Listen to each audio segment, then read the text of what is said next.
Om Swastiastu, anak-anakku sekalian di mana berada, semoga semuanya dalam keadaan sehat dan tidak kurang apapun. Sebelum pembelajaran dimulai, marilah kita berdoa bersama-sama memohon Warunugraha kepada Ide Sang Hyang Widi Wasa. Untuk itu, mari anak-anak sekalian berdoa. Berdoa dimulai.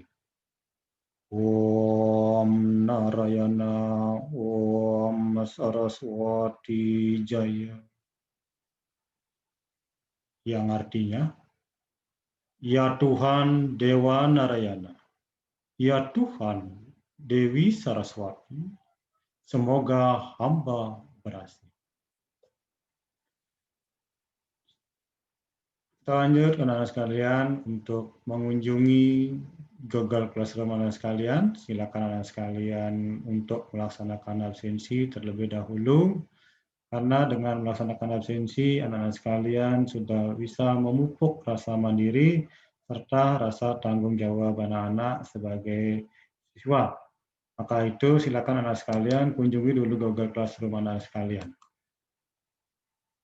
Silakan lakukan absensi terlebih dahulu. Baik, apa anak sekalian sudah melaksanakan absensi, maka kegiatan pembelajaran kita akan lanjutkan, yaitu tentang sejarah perkembangan kebudayaan Hindu di dunia dengan subpokok materi sejarah agama Hindu di dunia. Anak-anak sekalian, kita selaku umat beragama, selaku beragama Hindu, kita wajib selalu bersyukur. Karena berkat syukur kita, mengucap syukur kepada kita telah diberikan anugerah oleh Ide Sang Hyang Widi Wasa, karena Tuhanlah yang menciptakan alam semesta ini beserta dengan segala isinya. Sekecil apapun ciptaan memiliki fungsi yang tersendiri, begitu juga kita dalam kehidupan ini, baik para dewa, asura, manusia, ada binatang, bulan, binatang, bahkan bakteri pun, kuman, semua memiliki tugas dan fungsi tersendiri dalam memutar kehidupan ini. Anak sekalian tetap semangat dan junjung tinggi, tumbuh kembangkan karakter religius anak sekalian dengan selalu memuja keagungan Tuhan Yang Maha Esa dan berbakti kepada Beliau. Karena Beliaulah yang kita memberikan anugerah kepada kita. Kemudian jiwa nasionalisme anak sekalian, mari kita pupuk, tumbuh kembangkan bahwa negara ini ada karena jasa para leluhur kita. Maka dengan itu, para pahlawan kita berjuang demi kita, maka isilah kemerdekaan ini. Sikap mandiri anak sekalian, bahwa berjiwa mandiri itu sangat penting, begitu juga anak sekalian mengembangkan sikap sosial bergotong royong, membantu orang-orang yang ada di sekitar kita, yang mengalami musibah dan atau mengalami kendala lain sebagainya. Selalu pupuk jiwa religi, jiwa kejujuran anak sekalian yang disebut dengan integritas. Anak sekalian, kompetensi dasar yang kita akan pelajari pada hari ini, yaitu dari segi kompetensi pengetahuan, 3.2, memahami sejarah perkembangan kebudayaan Hindu di dunia. 4.2, yaitu kompetensi keterampilan, menguraikan sejarah perkembangan kebudayaan Hindu di dunia. Nah, dengan mempelajari kompetensi pengetahuan dan kompetensi keterampilan, diharapkan kompetensi sosial anak-anak memiliki potensial, yaitu mengamalkan perilaku peduli terhadap perkembangan sejarah kebudayaan Hindu di dunia.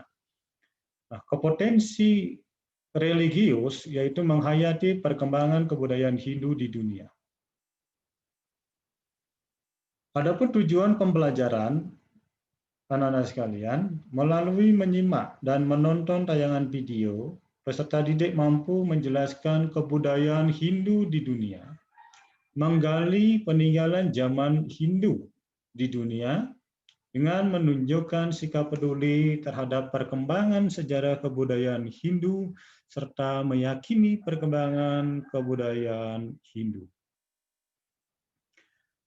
Ayo anak-anak sekalian untuk mengingat apa yang kita telah pelajari minggu lalu. Apa yang anak-anak ketahui tentang zaman prasejarah dan zaman sejarah? Ayo anak sekalian. Baik. Anak-anak sekalian, zaman prasejarah adalah di mana suatu zaman belum dikenalnya tulisan. Nah, ketika anak sekalian belum ada tulisan, seperti apa yang kita bahas minggu lalu, itu disebut dengan memasuki manusia masih dalam zaman prasejarah. Di mana zaman prasejarah ini berlangsung sejak adanya manusia sekitar 2 juta tahun yang lalu, di mana hingga manusia mengenal tulisan. Nah, ketika manusia sudah mengenal tulisan, maka pada saat itulah manusia sudah memasuki zaman sejarah.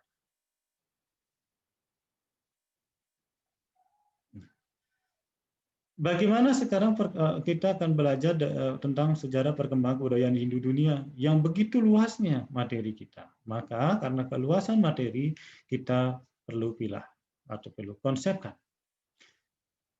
Yang pertama adalah kebudayaan prasejarah dan sejarah agama Hindu di dunia. Nah, kebudayaan prasejarah itu kita sudah pelajari minggu lalu. Nah, sekarang kita akan melanjutkan pada sejarah perkembangan agama Hindu di dunia.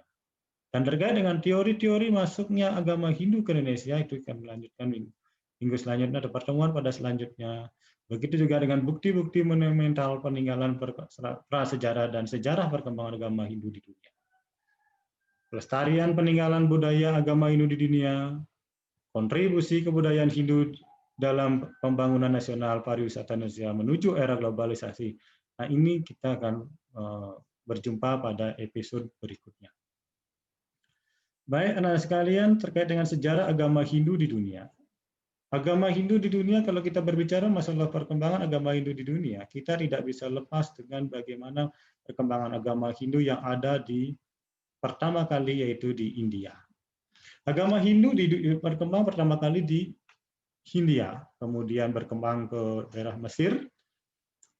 Perkembangan selanjutnya ada di Hindu di Meksiko, begitu perkembangan agama Hindu di Peru, perkembangan agama Hindu di California, perkembangan agama Hindu di Australia, dan terakhir perkembangan agama Hindu di Indonesia, yang sampai akan tiba bagaimana perkembangan agama Hindu di Bali. Ayo anak-anak sekalian, simak bagaimana peradaban agama Hindu yang ada di India. Peradaban agama Hindu, yaitu di mana agama Hindu di India berkembang di lembah Sungai Sindu. Nah, di mana penduduknya adalah bangsa Arya, adalah bangsa pendatang dari Indo-Jerman. Bangsa Arya, teman sekalian, masuk ke India melalui celah Khaybar.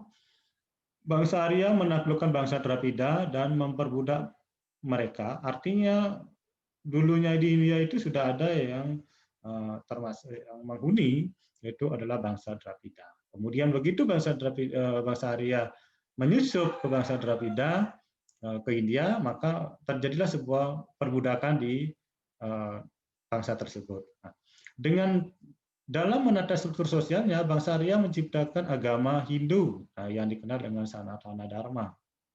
Itu dulunya ya. Nah, yang mengklasifikasikan penaklukan dalam pribumi dalam sistem kasta. Nah, mulai di sana sistem kasta diciptakan untuk menghindari pernikahan campur dengan bangsa Dravida. Artinya bagaimana menjaga kemudian keturunan bangsa Arya. Ciri sebuah fisik bangsa Arya adalah rambut ikal, hidung mancung, tubuh tinggi, dan berkulit putih. Nah, itulah ciri-ciri daripada bangsa Arya. Nah, sekalian ayo kita amati.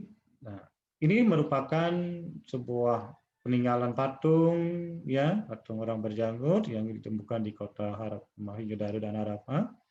Nah, kalau ini apa nah sekalian kira-kira ya? Ayo, apa sih kira-kira gambar ini?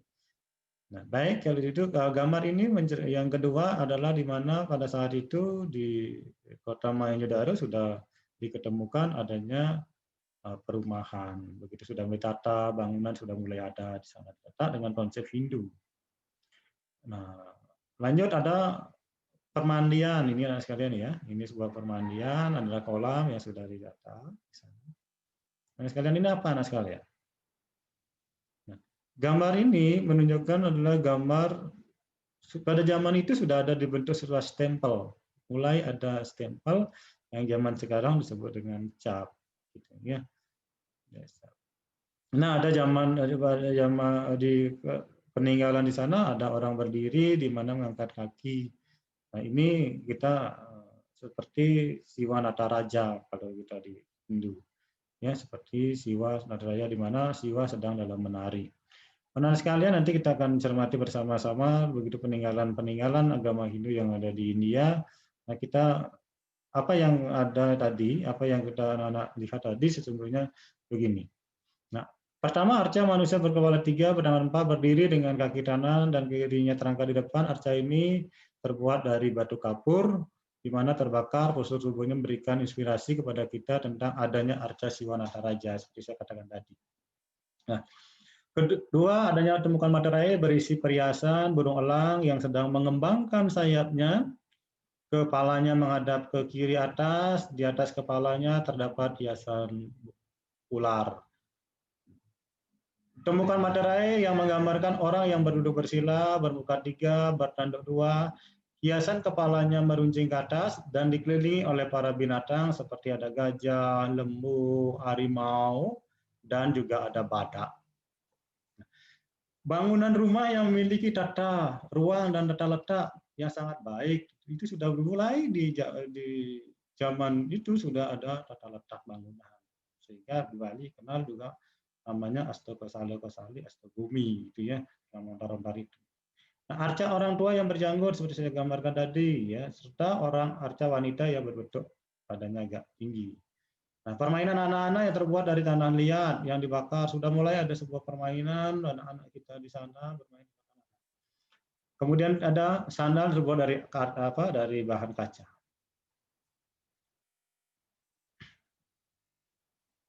Nah, bagaimana keistimewaan Kota Mohenjo-daro anak-anak sekalian di zaman perkembangan Hindu di India, Kota Mohenjo-daro ini sudah berkembang pesat. Sangat istimewa sekali karena kota tersebut sudah maju dengan kebudayaan ipteknya. Ya, buktinya apa? Ada rumah-rumah dibangun di tepi jalan, kemudian jalan di kota-kota teratur dan begitu lurusnya, begitu. Ya, lebar jalan kurang lebih ada 10 meter. Bayangkan ya, pada zaman itu sudah membuat jalan 10 meter, dibuat semacam trotoar sekitar setengah meter atau 0,5 meter. Trotoar sudah dibuat pada zaman itu. Adanya saluran air yang mengalir dari jalan dan langsung menuju ke sungai. Nah, ada sebuah kolam permandian umum dilengkapi dengan tempat untuk bermusyawarah. Itu dari sistem bagaimana mandi ya dilaksanakan sebuah pertemuan musyawarah dan tempat pemujaan para dewa. Selain itu, tempat peleburan logam dan tempat menenun kain. Nah, ini sudah di arsitektur seperti itu yang ada di Kota Mohenjo-daro. Luar biasa anak-anak sekalian, peradaban Hindu di Kota Mohenjo-daro. Nah, ayo kita simak anak sekalian bagaimana fase perkembangan agama Hindu di India selanjutnya. Nah, setelah agama Hindu berkembang, begitu ada peninggalan di kota Harappa dan Mohenjo-daro, begini simak anak sekalian bagaimana fase perkembangannya melalui 3 zaman. Di mana ada zaman Weda, zaman Brahmana, zaman Upanishad. Nah, pada ketiga zaman ini memiliki ciri khas tersendiri. Ya, bagaimana perkembangan zaman yang memiliki ciri khas tersendiri. Ya. Pada zaman Weda diperkirakan kapan, Mas sekalian? Nah, zaman Weda ini diperkirakan kurang lebih 1500 sebelum Masehi sampai dengan 600 sebelum Masehi. Nah, pada zaman ini muncullah kitab suci Weda yang isinya merupakan kumpulan wahyu ide Sang Hyang Widiwasa ke Tuhan Yang Maha Esa, di mana diterima oleh para maharesi. Nah, penjelasan ini dijumpai di dalam kitab Nirukta, yaitu sebuah kitab suci yang memuat penafsiran autentik mengenai kata-kata yang ada dalam kitab suci Weda. Yang disebut dengan istilah apa? Bhumika Bhashya. Bhumika Bhashya. Ditulis oleh Maharsi Sayayana. Kitab Nirukta ini menjelaskan bahwa sabda suci itu diturunkan oleh Tuhan Yang Maha Esa. Nah, diterima oleh para maharsi. Maharesi yang menerima wahyu itu yang disebut dengan mantra, dresta, iti, resi. Ini yang disebutkan beliau, karena beliau yang menerima wahyu. Luar biasa.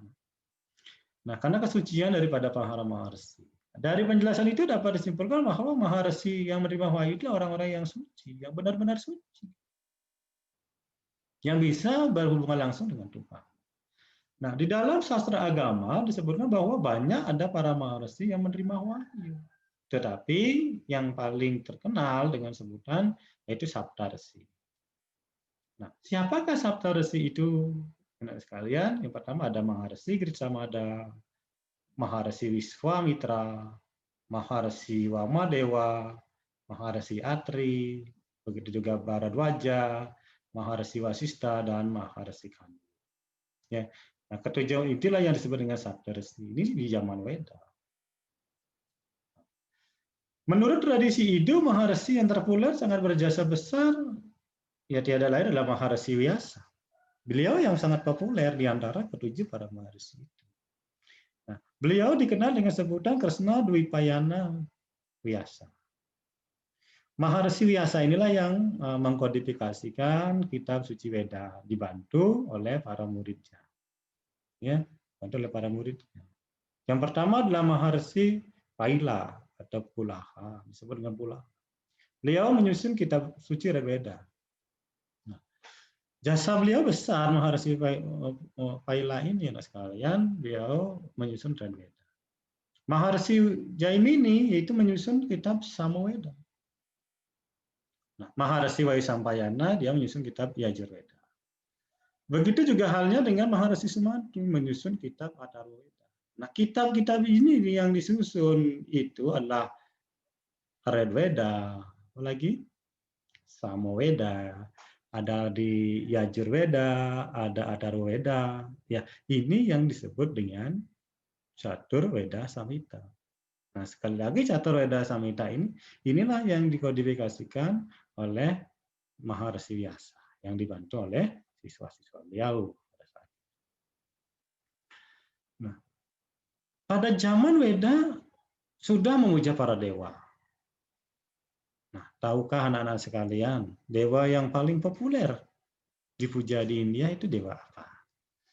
Ayo, sini ada pikirkan dewa-dewa yang dipuja yang sudah populer pada zaman Weda. Iya. Baik, nah zaman itu anak sekalian mungkin pernah melihat ini adalah sebuah penggambaran diilustrasikan yaitu Dewa Agni. Ya, sekalian. Dewa Agni sudah populer di zaman Weda. Kemudian ini adalah dewa siapa anak sekalian? Ayo, tinggi ya, yaitu Dewa Indra. Kemudian yang ini adalah dewa dipersonifikasikan Dewa Rudra yang sering dikenal juga sebutan dengan Dewa Siwa. Nanti kita akan bahas satu persatu sekalian. Dan terakhir ini adalah Dewa Varuna. Nah, 4 dewa ini sudah populer di zaman Weda. Manusia pada zaman itu, umat pada setelah itu sudah memuja para dewa. Dewa Agni. Nah, seperti apa penggambaran Dewa Agni anak-anak sekalian? Nah, pemujaan terhadap Dewa Agni sangat banyak dijumpai dalam kitab suci Weda, di mana pada kitab Rigveda. Keberadaan daripada Dewa Agni itu selalu dihubungkan dengan api. Maka di Bali pun kita memuja Dewa Agni yang disebut dengan diberi gelar Dewa Brahma. Nah, wujud Agni digambarkan beliau berambut nyala api, berjenggot pirang, berdagu tajam, bergigi emas, dengan kepala yang selalu bersinar. Nah, seperti penggambaran itu. Nah, sinar Dewa Agni seperti sinar matahari pagi. Beliau disebut sebagai putra Dewa Dyaus, yaitu Dewa Langit. Ya. Disebut dengan Dewa Agni karena adalah keturunan air. Ya, disebut pula Dewa Agni, keturunan air yang namanya sering dihubungkan Dewa Indra. Nah, itu gambaran Dewa Agni. Nah, Dewa Agni dipandang sebagai dewa pemimpin upacara. Sehingga orang-orang melakukan persembahan pertama kali di dunia ini hanya kepada Dewa Agni. Nah, begitupun di Bali, ya Agni selalu dipuja, ya Setelah persembahan itu.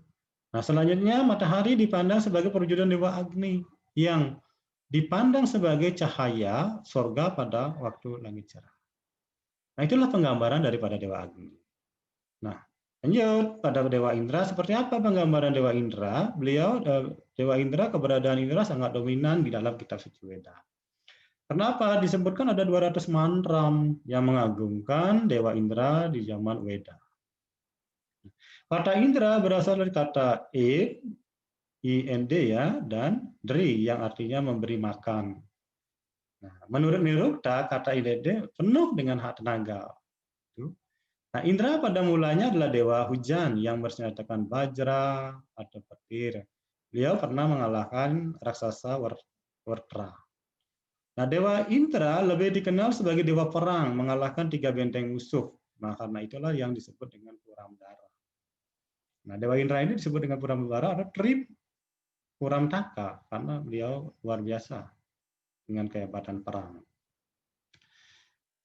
Nah, Dewa Indra atau Dewa Rudra. Dewa Rudra ini identik dengan Dewa Siwa atau Siwa Rudra. Nah, penggambaran beliau adalah digambarkan, dipersonifikasikan seperti apa? Laki-laki yang bertubuh besar. Perutnya berwarna biru, punggungnya berwarna merah, kepalanya berwarna apa?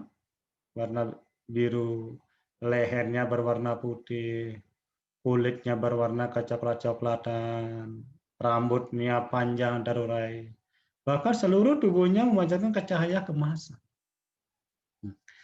Tangannya memegang busur dan panahnya yang bercahaya. Itu perhatikan seperti gambar di samping. Nah, karakternya nampak angker dan menakutkan. Tetapi hatinya sangat lembut sekali, begitu beliau Maha Pengasih. Nah, beliau berstana di gunung, di pegunungan, sehingga dipandang sebagai dewa pengasih. Nah, kepada semua makhluk, bagaikan seorang ayah yang mengasihi anaknya. Beliau adalah dukunnya pada dukun. Memiliki apa? Jenis-jenis pengobatan, sehingga beliau dijuluki Jala Besaya atau pemilik obat yang sejuk, Dewa Rudra lah, dukunnya terkait dengan pengobatan. Nah, Dewa Baruna atau Waruna. Nah, kata Waruna, enak sekalian juga disebutkan Baruna. Beliau dihubungkan dengan laut. Ya, kita sudah populer Dewa Baruna ini sampai di Bali, di Indonesia ya, dihubungkan dengan laut. Waruna berasal dari kata war, menutup atau membentang. Nah, yang berarti melindungi dari segala penjuru itu Dewa Waruna. Nah, dari kata ini kemudian dihubungkan dengan laut. Nah, Dewa Waruna mengamati semua makhluk dari tempatnya yang tinggi, di mana matahari diyakini sebagai istananya. Nah, beliau digambarkan laki-laki yang tampan dengan penuh mengendarai monster laut yang disebut Makara atau gajah mine. Nah, berupa binatang laut yang pada bagian depannya berwujud seekor kijang, kita diperhatikan di gambar ya. Sedangkan bagian belakangnya berwujud seekor ikan. Nah, istri dari beliau ini bernama Waruni yang tinggal di istana Mutiara. Dewa Waruna adalah penguasa alam yang disebut Reta. Nama lain daripada Dewa Waruna adalah Praceta atau yang bijaksana, Jalapati atau Raja Air. Nah, Yadapati Raja binatang laut. Kemudian Abu Raja adalah Raja Air, Pasi yang membawa jaring. Beliau seperti itu. Nah, inilah perwujudan daripada Dewa Waruna. Sehingga jelas pada zaman Weda sudah populer ya, Dewa Agni, Dewa Indra, Dewa Rudra, Dewa Waruna. Ini 4 para dewa ini populer pada di zaman. Baik, anak-anak sekalian. Tahukah anak-anak sekalian ya, bagaimana perkembangan agama Hindu di zaman Brahmana? Setelah zaman Weda kita mengenal zaman Brahmana. Zaman Brahmana sebagaimana? Ayo kita simak bersama-sama ya, anak sekalian ya. Di zaman Brahmana, di mana kita Brahmana adalah tentang upacara yajna yang meliputi arti yadnya, persyaratan daripada yadnya, dan kekuatan gaib yang ada dalam upacara itu. Ketika orang beryadnya, ada sebuah kekuatan gaib. Gitu. Nah, pada zaman Brahmana adalah pelaksanaan upacara yadnya dipandang sebagai sesuatu yang amat penting sekali. Peran para Brahmana itu penting. Yadnya itu sangat penting di zaman Brahmana. Sehingga kehidupan keagamaan pada waktu itu sangat didominasi oleh pelaksanaan upacara. Ya. Setiap pelaksanaan upacara keagamaan wajib mengikuti aturan-aturan yang telah ada. Nah, setiap penyimpangan dari aturan itu berarti batalnya upacara. Kalau tidak sesuai, ya batal upacara itu dianggap tidak sesuai atau tidak relevan. Nah, zaman Brahmana, kehidupan masyarakat yang bersifat ritualistik. Ya, ritual. Pada zaman itu merupakan dasar untuk menuju tingkat kehidupan spiritual berikutnya, yaitu karma, ajaran karma dan jnana, fondasinya. Dengan demikian, maka pelaksanaan upacara, karma, dan jnana dapat berjalan sebagaimana mestinya pada zaman itu. Tidak ada lagi hal-hal yang berbeda dari lain. Nah, untuk memudahkan pelaksanaan upacara yadnya, maka dibuatlah kitab-kitab penuntun yang disebut dengan Kalpa Sutra. Kitab Kalpa Sutra ini sebuah kitab penuntun terkait dengan pelaksanaan upacara yadnya.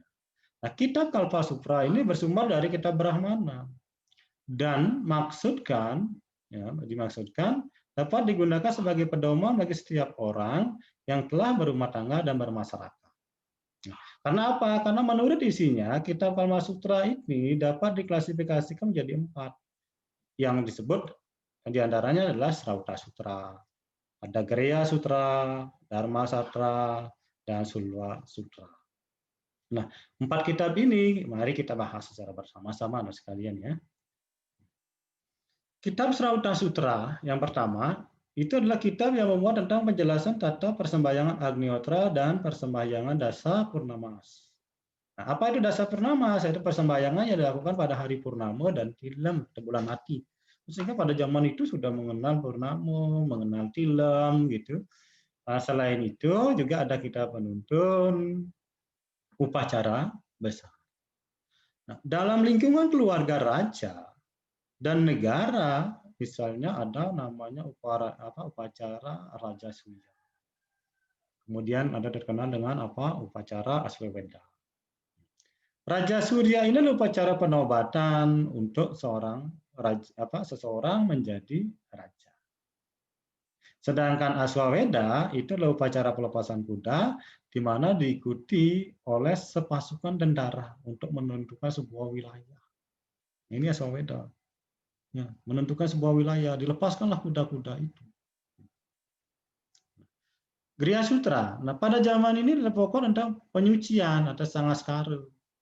Nah, itu Griya Sutra. Penyucian sangaskara bagi mereka yang sudah berumah tangga. Nah, mulai dari mana? Mulai dari Garba Sedana atau samskara. Dikenal dengan upacara bayi dalam kandungan. Sampai dengan upacara anesti samkara atau kematian. Nah, itu pada zaman kita Brahmana kita sudah diajarkan bagaimana ketika orang-orang mengandung, setelah itu ya orang-orang mengandung maka ada upacara yang namanya upacara Garba Sedana. Di Bali dikenal dengan upacara menggedong-gedongan. Sampai anesti samkara, upacara kematian dijalankan. Nah, sesungguhnya kitab Griya Sutra merupakan kitab penuntun melaksanakan upacara yang kaniste sekali dalam lingkungan keluarga. Dapat dilakukan setiap hari dan berkala. Upacara yang dilaksanakan setiap hari seperti persembahyangan, ada trisandi, begitu. Ada mengaturkan canang, segahan. Ya. Nah, ini. Nah, untuk apa kita mencegah? Yaitu untuk makhluk halus dan sebagainya agar tidak mengganggu. Sedangkan upaya cara yadnya dilaksanakan secara berkala, misalnya potonan, potong gigi, perkawinan, gitu ya, ada merajam dan sebagainya. Ini kita bisa. Nah, lanjut ke kitab Dharma Sastra, nah sekalian ya. Nah, kitab Dharma Sastra ini apa? Seperti apa kitab itu? Nah, kitab ini memuat pokok-pokok ajaran agama Hindu yang berhubungan dengan hukum adat, ya, kebiasaan, hak, begitu, ada politik, sosial, ada ekonomi, dan upacara agama lainnya dengan penekanan pada pelaksanaan. Ini kitab Manamo Dharma Sastra. Nah, luas sutra yang terakhir adalah merupakan kitab penjelasan dan pokok-pokok antara tata bangunan. Bagaimana kita menata sebuah bangunan itu sudah ada di zaman itu. Sekarang, zaman Brahmana. Sampai juga muat tentang ukuran membuat altar. Bagaimana ukurannya, berapa panjangnya, kaitan dengan upacara, sebagaimana dalam kitab Srauta Sutra. Sehingga dasar kita, keyakinan kita luar biasa sekalian. Maka tumbuh kembanglah jiwa religius anak sekalian. Jangan sampai anak sekalian kurang meyakini dan sebagainya. Itu perkembangan agama Hindu di zaman Brahmana luar biasa sekali. Nah, begitu juga dari pelaksanaan upacara di zaman Brahmana selalu disertai dengan mantra. Mantra daripada Caturveda yang dirapalkan oleh para pendeta. Nah, pendeta Sepuriap itu punya khusus. Nah, Narayana disebut dengan nama Hotri. Itu yang melapalkan Samaweda disebut dengan Ugatri. Yang melapalkan tentang Yajurveda disebut dengan Adwari.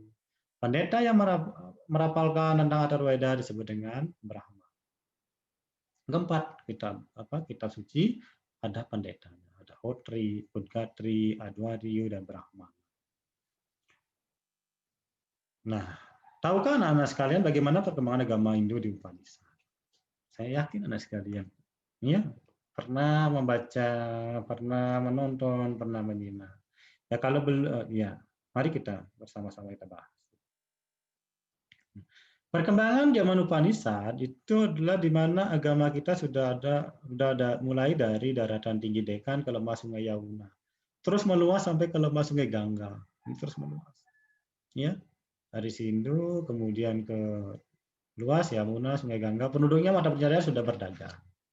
Sebelum mengenal itu maka kehidupan mereka beragama lebih menekankan pada hal-hal yang bersifat filosofi daripada upacara, sudah menekankan filosofi.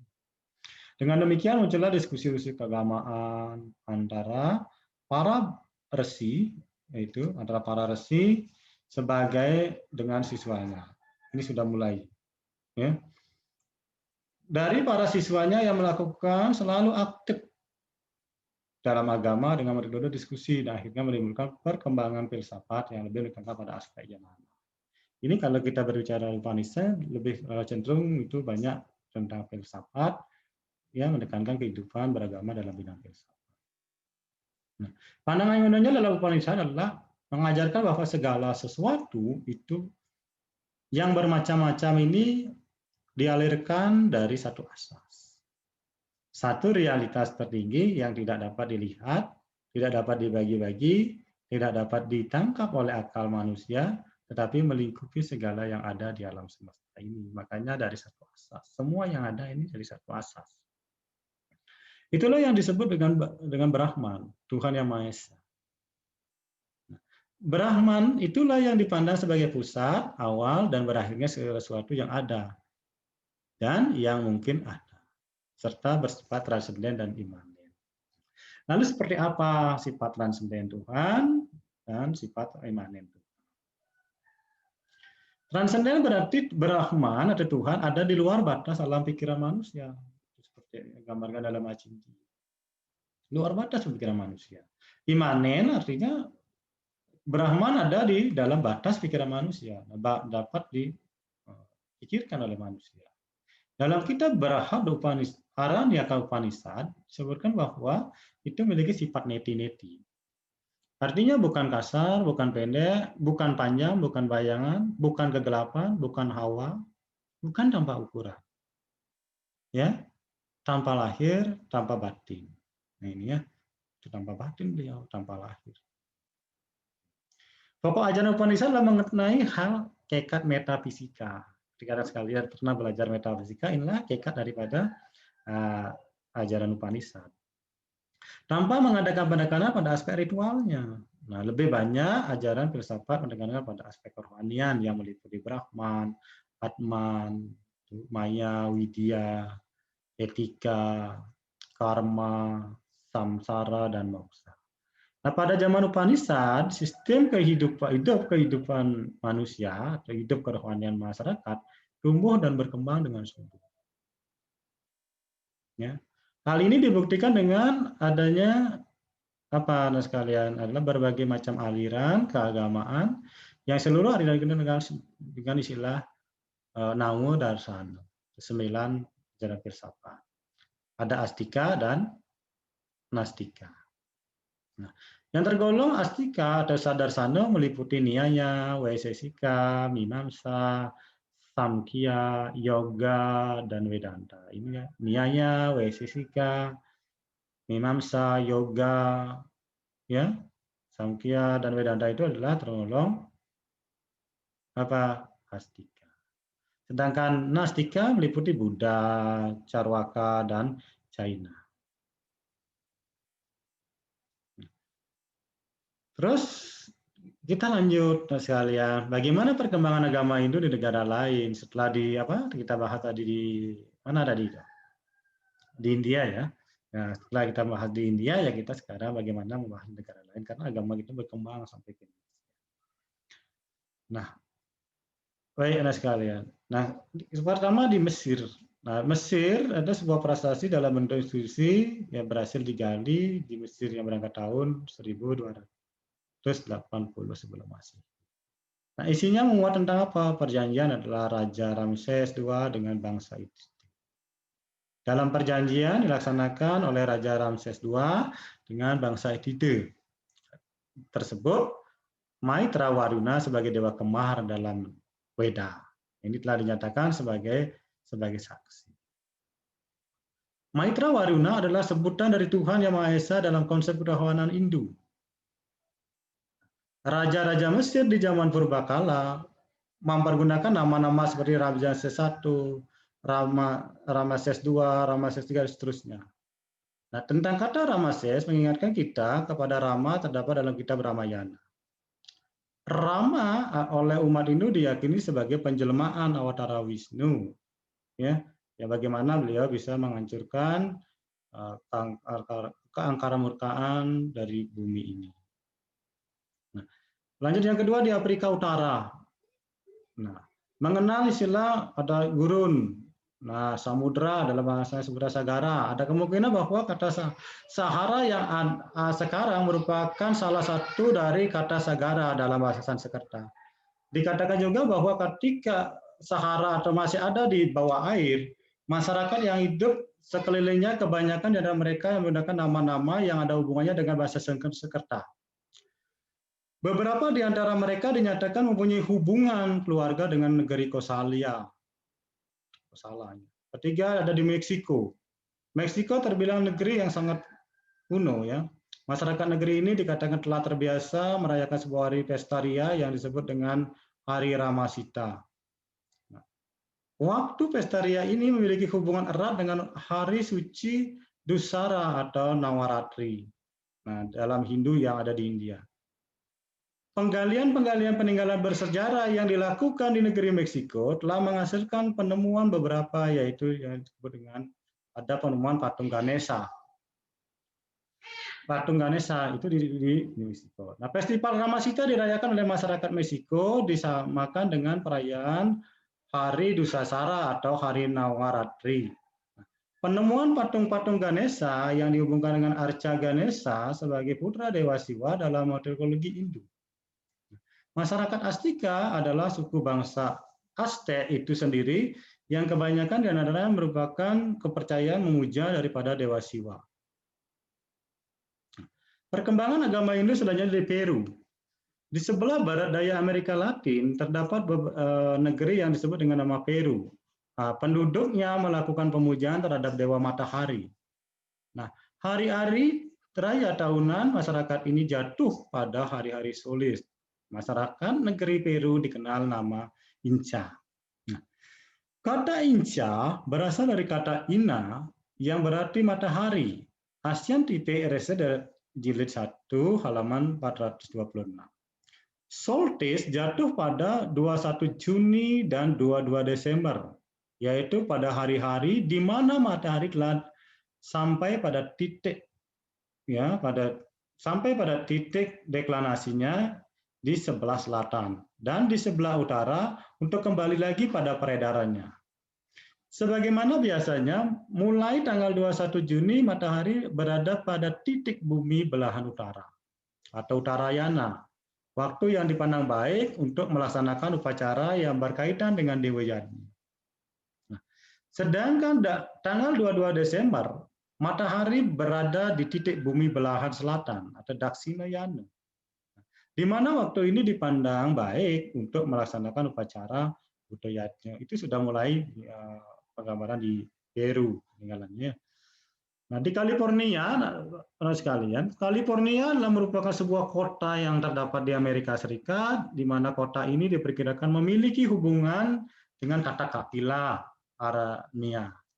Di kota California terdapat cagar alam, Taman Gunung Abu, House Mountain Park, dan sebuah pulau kuda, House Island, di Alaska, Amerika Utara.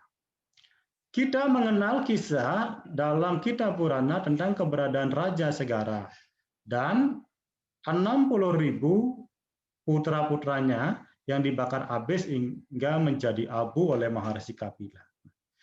Raja Segara memerintahkan kepada putra-putranya untuk menggali bumi menuju ke Patalaloka dalam rangka kepergian mereka mencari kuda untuk sebuah persembahan. Oleh putra-putra Raja Segara, kuda yang dicari itu diketemukan di lokasi Maharsi Kapila mengadakan sebuah tapa berata. Oleh karena kedatangan mereka, putra Raja Segara mengganggu proses tapa beliau, akhirnya Maharsi Kapila memandang putra raja itu dengan pandangan amarah sampai mereka musnah menjadi abu. Itu di California terjadinya. Di Australia, penduduk negeri kanguru ini memiliki jenis tarian tradisional yang disebut dengan Siwa Den atau tari Siwa. Siwa Den semacam tarian yang umumnya berlaku di antara penduduk asli Australia. Hasil penelitian menjelaskan bahwa para penari Siwa Den menghiasi dahinya dengan hiasan mata ketiga, yaitu mata yang ketiga, Siwa. Hal ini merupakan bukti dapat dijadikan sumber memberikan informasi kepada kita bahwa penduduk asli negeri kanguru Australia ini telah mengenal atau mendengar dongeng tentang bagaimana Weda dan nama-nama dewa dalam kitab Weda. Nah, bagaimana perkembangan agama Hindu di Indonesia? Mungkin ada sekalian sudah pernah mendengar, sudah pernah mengikuti atau membaca. Yuk, kalau belum, mari kita simak. Perkembangan agama Indonesia, anak-anak sekalian, itu pertama diperhatikan di peta ya, itu ditunjukkan, yaitu di Kalimantan Timur, lanjut masuk ke Jawa Barat, kemudian habis Jawa Barat ke Jawa Tengah, berkembang lagi di Jawa Timur, dan terakhir berkembang di Bali. Ini sebuah perkembangan, ya, perkembangan agama Hindu di Indonesia. Baik, kita akan bahas satu persatu.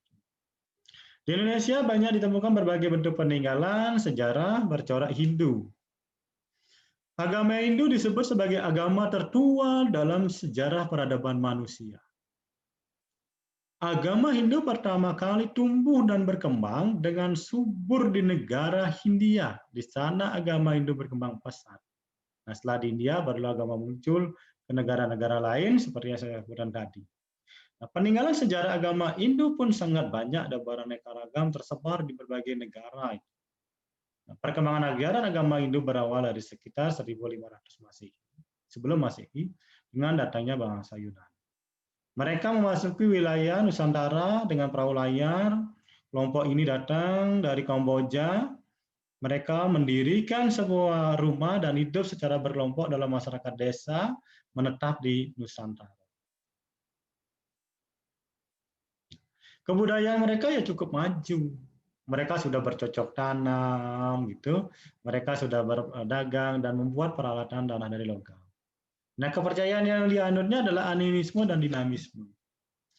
Nah, animisme itu adalah sebuah kepercayaan di mana akan memuja sebuah roh nenek moyang. Diyakini adanya sebuah roh-roh halus.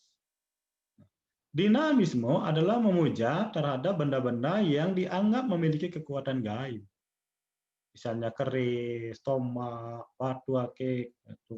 Yang artinya bagaimana memberikan benda itu memberikan kekuatan kehidupan dan mereka bisa melaksanakan aktivitas.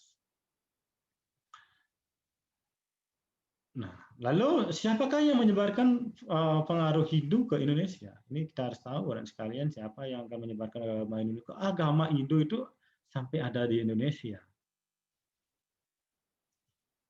Nah, anak sekalian pernah memperhatikan sebuah ilustrasi gambaran patung tersebut. Ya, di dalam beberapa hal itu adalah patung penggambaran daripada Maharesi Agastya. Dalam beberapa lontar prasasti terdapat di Pulau Jawa dan lontar-lontar di Pulau Bali menjelaskan bahwa Maharesi Agastya menyebarkan agama Hindu dari India ke Indonesia. Ya kan, dari pelosok negeri India ke Indonesia. Maharesi Agastya menyebarkan agama Hindu dari India ke Indonesia melalui Sungai Gangga, Yamuna, India Selatan, India bagian belakang gitu ya.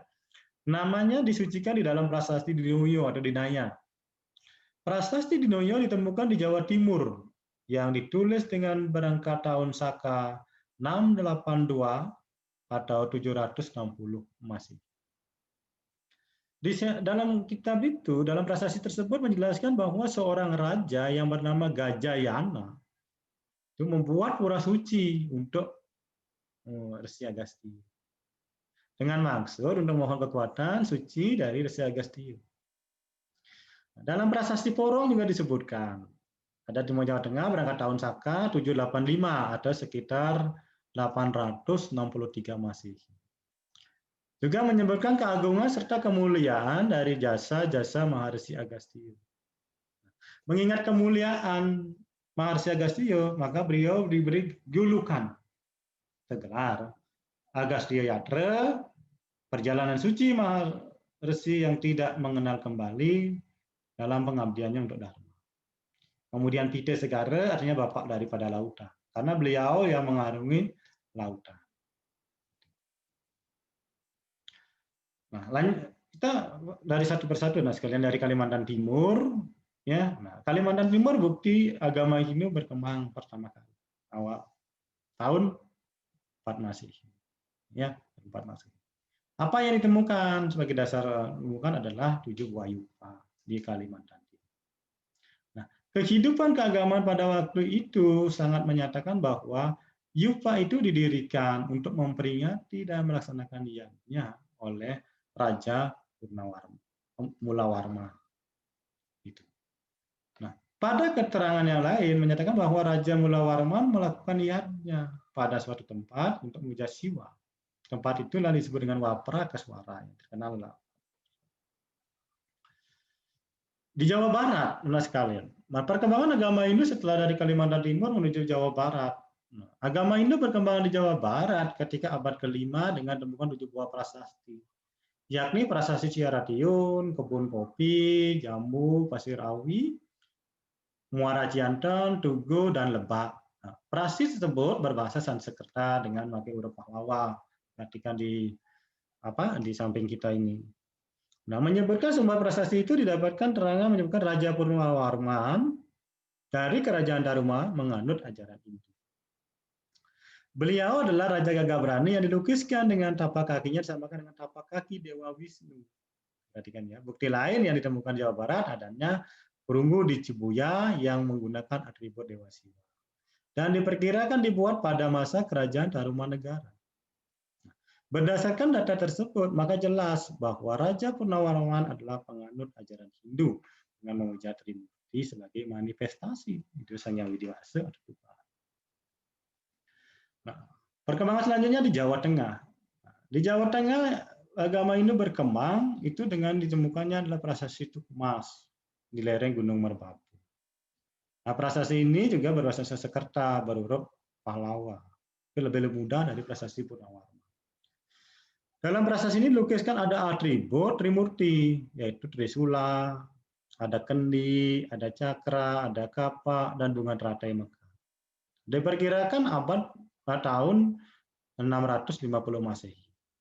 Keyakinan memuja Dewa Trimurti juga disebutkan dalam prasasti Canggal.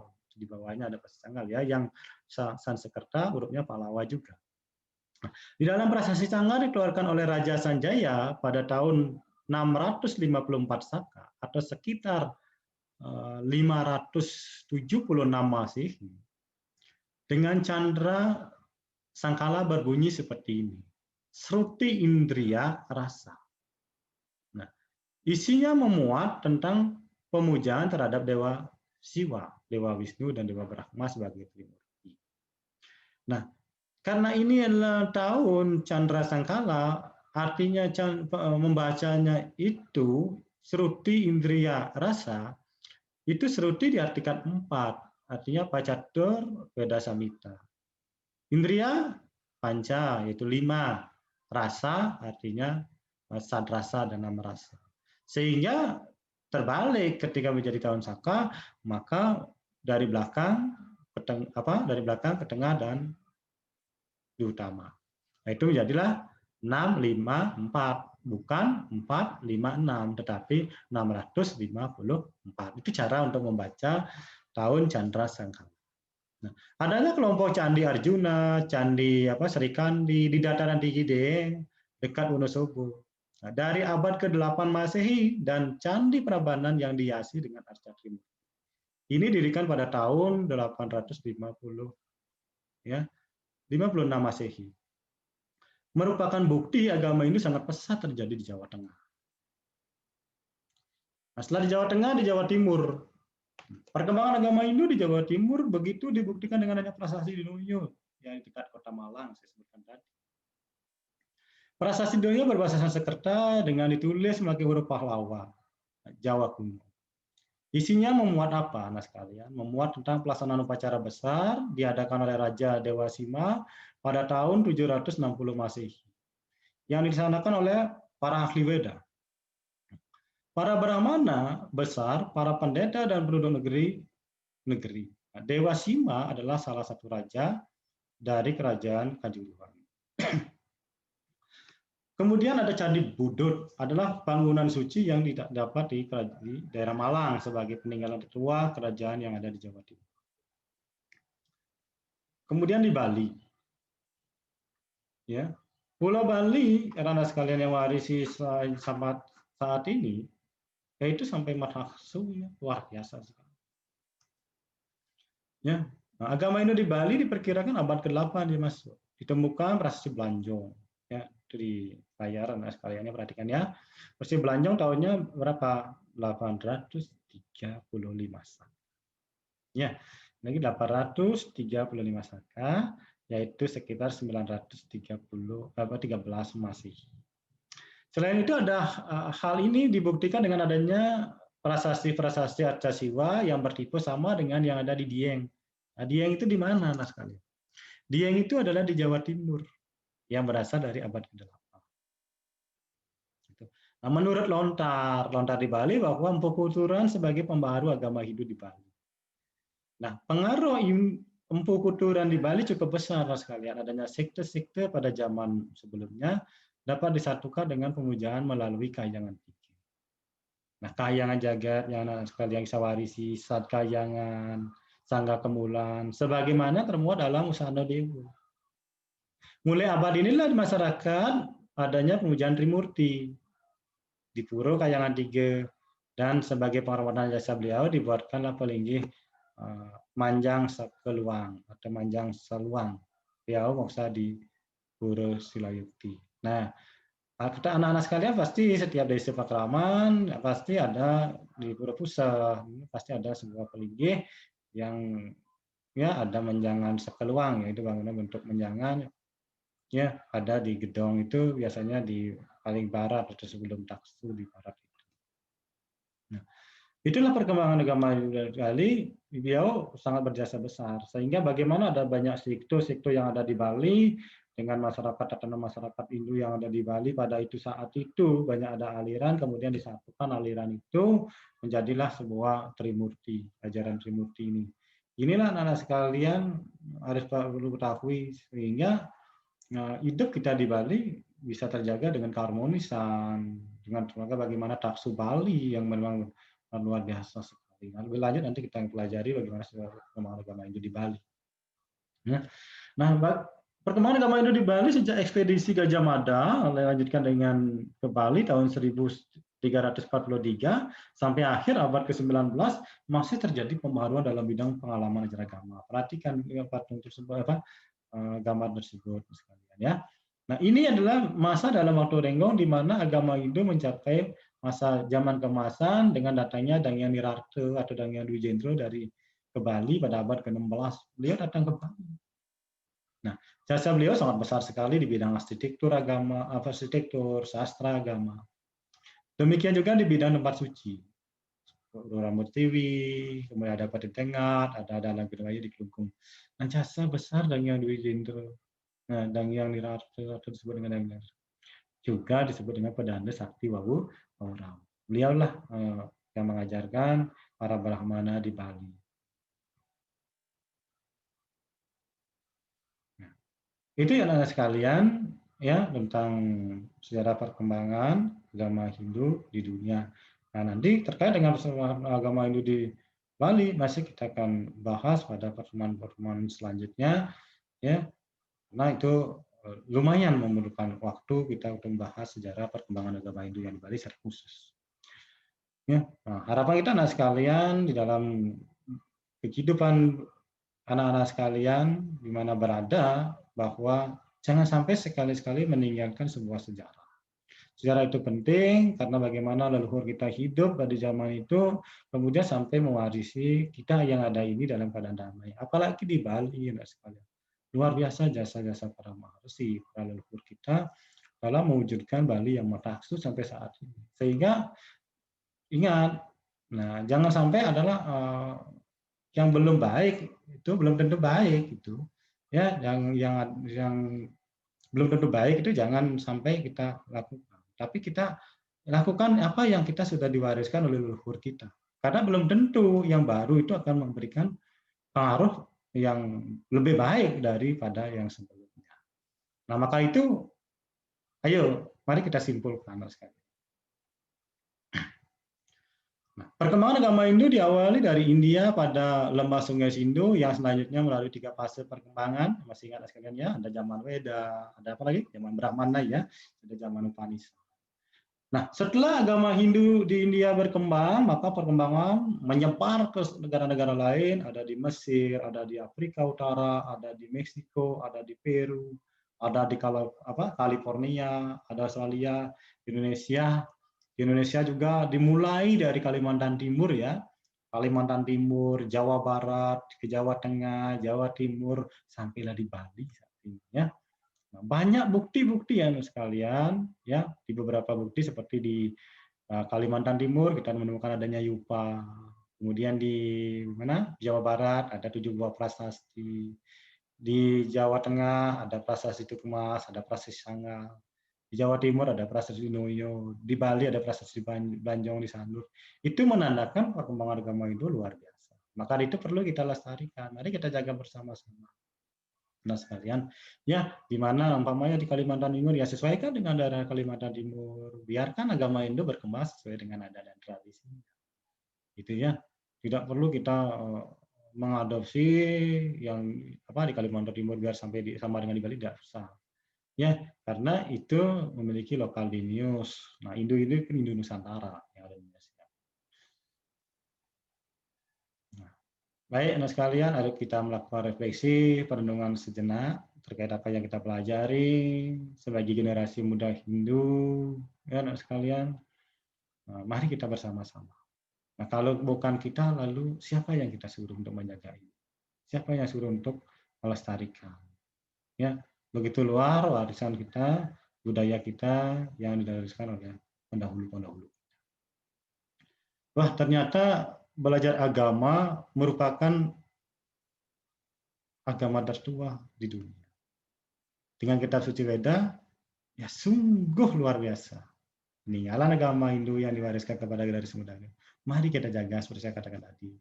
Ya, dan tetap kita menjadi insan Hindu. Teman sekalian ya, segarisi, tetaplah Anda menjadi insan Hindu, penuhilah keyakinan Anda sekalian, pupuk keyakinan sekalian, yakinilah bahwa peninggalan bukti-bukti peninggalan itu ya di dalam diri Anda sekalian dan keimanan Anda itu tetap harus kita jaga anak sekalian ya. Nah itu sehingga nilai religius, kompetensi religius anak-anak sekalian terjaga dengan baik. Ayolah anak sekalian berkreativitas, sila bagi evaluasi pembelajaran, silakan anak sekalian kunjung di Google Classroom, kerjakan dengan baik, begitu juga ada di aplikasi yang lain, kerjakan dengan baik, ya ini sebagai penilaian. Anak-anak sekalian kan berkreativitas, ya sesuai dengan petunjuk yang ada dalam aplikasi tersebut. Ya, Bapak sudah siapkan aplikasi tersebut, silakan Anda mengerjakan, silakan dikerjakan dengan baik sesuai dengan petunjuk yang ada. Wah, kalau begitu luar biasa kita belajar agama Hindu. Ya, minggu depan kita belajar tentang apa ya, Nak? Iya. Anak-anak sekalian, minggu depan kita akan belajar tentang teori-teori masuknya agama Hindu ke Indonesia. Nah, sehingga jelas berarti minggu depan kita akan belajar tentang bagaimana teori-teori masuknya agama Hindu di Indonesia. Seperti apa? Itu kita akan bahas, anak sekalian ya. Nah, maka dari itu, untuk pembelajaran hari ini, anak sekalian kita cukupkan dulu sampai di sini, dan kita berjumpa minggu depan dalam keadaan semangat, ya, dalam keadaan semangat. Ingat jaga kesehatan anak sekalian dan selalu bersyukur atas karunia Tuhan Yang Maha Esa. Ya, itu. Baik, anak-anak sekalian yang saya hormati, anak sekalian yang saya banggakan, demikian yang perlu anak-anak perhatikan, perlu anak-anak pelajari tentang sejarah perkembangan agama Hindu yang ada di dunia, termasuk yang ada di Indonesia. Sehingga anak-anak sekalian paham, ya, memahami lebih dini, ya, tentang peradaban dari Hindu yang merupakan agama yang tertua di dunia. Satu-satunya agama yang mengajarkan tentang kehidupan untuk mencapai sebuah moksha. Ya. Terima kasih atas waktunya dan kita selalu tetap bersemangat anak sekalian ya. Matur suksemo, kembali berjumpa pada episode pertemuan selanjutnya dan anak sekalian ya ingat like sudah dan subscribe sehingga anak-anak sekalian bisa mendapatkan materi-materi selanjutnya. Maka pertemuan pada hari ini Bapak akhiri dengan mengaturkan Paramo Santi. Om Santi Santi Santi Om. Semoga anak sekalian dalam keadaan damai selalu, ya, damai selalu dimudahkan oleh Ide Sang Hyang Widi Wase.